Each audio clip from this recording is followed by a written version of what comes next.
អ្នកធ្លាប់ផ្ញើសារទៅនរណាម្នាក់ហើយចំណាយពេលជាច្រើនម៉ោងគិតថាហេតុអ្វីគេមិនឆ្លើយទេមានក្មេងស្រីម្នាក់ឈ្មោះអេម៉ាបានផ្ញើសារទៅមិត្តស្និទ្ធរបស់នាងថា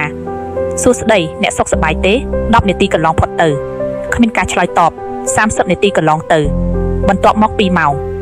អេម៉ាចាប់ផ្ដើមគិតរឿងផ្សេងតើខ្ញុំនិយាយអ្វីខុសទេប្រហែលជានាងខឹងខ្ញុំប្រហែលជានាងមិនចង់ធ្វើជាមិត្តទៀតទេនៅចុងថ្ងៃអេម៉ាមានអារម្មណ៍ព្រួយបារម្ភសោកសៅនិងគិតថាត្រូវគេបដិសេធពឹកស្វីកមិនទាស់មិត្តរបស់នាងបានឆ្លើយមកវិញសុំទោសទូរស័ព្ទខ្ញុំអត់ថ្មទើបតែត្រឡប់មកផ្ទះ